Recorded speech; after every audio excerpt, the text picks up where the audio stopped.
Liberté, égalité, fraternité. Ça me rappelle quelque chose.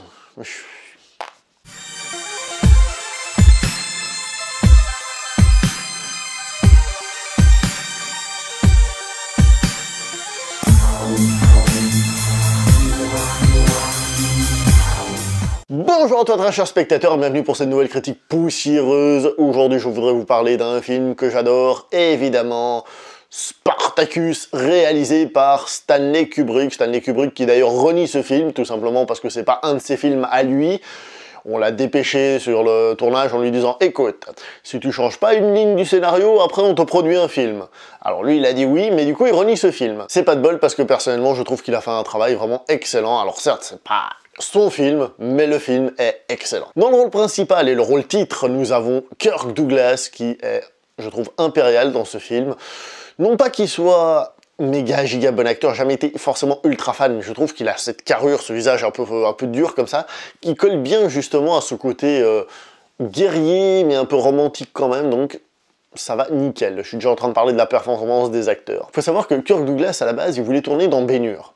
Et comme il n'a pas été pris, donc c'est Charlton Heston qui a été pris pour faire Ben-Hur, lui il s'est vexé, il s'est dit bon, puisque c'est comme ça, puisque vous ne me voulez pas, bah, je vais faire le meilleur péplum de l'histoire du cinéma. Et tant mieux pour nous, parce qu'on a eu et Ben-Hur et Spartacus.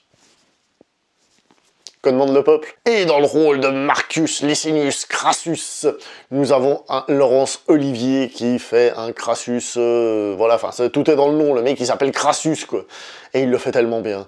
Tu détestes tellement ce personnage dans le film. Oh là là, c'est horrible.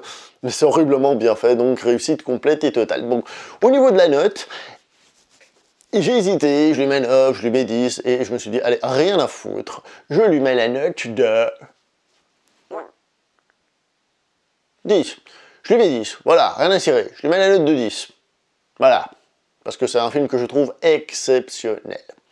Donc ce film a été écrit par quelqu'un qui à l'époque était taxé de communiste. Vous savez, il y a eu cette période à Hollywood où ils cherchaient les scénaristes et toute personne qui était liée aux communistes et puis ils les mettaient en prison, blablabla, enfin bref. Ils étaient un peu tarés à cette époque aux États-Unis, et donc beaucoup de scénaristes écrivaient des scénarios avec des pseudos, ils mettaient des petites touches de communisme par-ci par-là.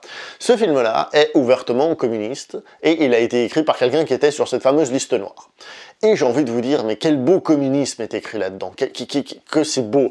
Quelle que soit la chose que vous pensiez politiquement, je pense que dire que tous les humains sont égaux, qu'ils ont droit à la liberté, et qu'ils ont droit de s'aimer entre eux, etc., ça reste quand même un beau message. Et il est tellement bien porté par ce film que vous ne pouvez qu'adhérer. D'ailleurs, quand j'étais gamin, j'adorais tellement ce film que du coup, je détestais les Romains. Et quand j'étais en cours d'histoire, et qu'on avait commencé à parler des Romains, j'ai fait « Ah ouais, non, mais c'est des salauds et tout ». On m'a dit « Ah mais pourquoi ?» Je fais « Bah oui, c'est des gros connards !» Parce que le film est magnifiquement bien fait à ce niveau-là aussi. Un petit mot sur les batailles. Alors il n'y en a pas beaucoup, ça reste un film de 1960, hein, ça reste des petites batailles. Par contre, la bataille finale, alors certes, c'est totalement truqué, je sais pas exactement comment ils ont fait. Ils ont dû juste engager beaucoup de figurants, c'est ce que j'adore dans ces films-là. Mais il y a une quantité de soldats qui se font face à face, enfin il y en a, c'est pas des soldats, mais je veux dire, qui se font face à face, c'est juste magnifique, c'est hyper épique. Le Seigneur des Anneaux, croyez-moi, il a rien inventé. Pendant des années, je regardais des films de bataille, genre Braveheart et des films comme ça, et je me disais, c'est bien, mais il n'y a pas assez de soldats sur le champ de bataille.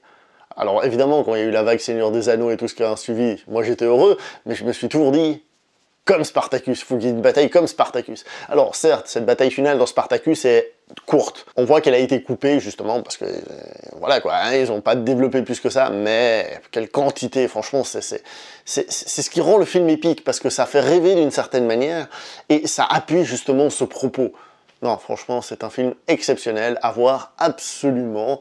Mais je pense que je suis totalement subjectif par rapport à ce film-là. D'ailleurs, petite parenthèse, c'est aussi un film qui se permet à un moment donné de mettre une scène qui parle d'homosexualité, d'accord? Je mets comme ça, mais en fait c'est pas subtil, hein. La scène, vous reconnaissez clairement que ça parle d'homosexualité, mais ce que je veux dire, c'est que sans que ce soit le sujet du film, il y a aussi cette petite controverse qui glissait dans un coin. Le film en lui-même, rappelons que d'une certaine manière, c'est aussi une des sources d'inspiration du film de Ridley Scott Gladiator. Évidemment, il s'inspire surtout de La chute de l'Empire romain d'Anthony Mann, c'est quasiment un remake, mais il reprend aussi ce petit côté gladiateur de Spartacus, quoi. Spartacus, un classique, un film à voir absolument. À une époque, quand je parlais de Spartacus toujours, les gens ils me disaient « Ah oui, la série télé ?» Alors la série télé, je l'ai jamais vue, elle est peut-être exceptionnelle. Mais Spartacus, les mecs, c'est un film culte, c'est un film à voir absolument. Un film qui m'a émerveillé, enfin bref. Je tombe dans des superlatifs parce que c'est un film que j'adore, donc c'est toujours difficile. Un petit mot rapide sur la musique pour dire qu'elle a des thèmes qui sont difficilement oubliables, mais il faut dire que j'ai vu ce film tellement de fois qu'en même temps, je les ai en moi. Le film commence avec cette musique justement un peu militaire. Pam, pam, pam, pam, pam, pam. Et ensuite, par la suite, on a par exemple le thème romantique qui est aussi excellent.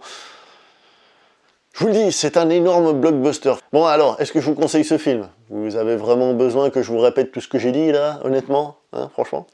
Donc, évidemment, il faut voir ce film, ne serait-ce qu'une fois.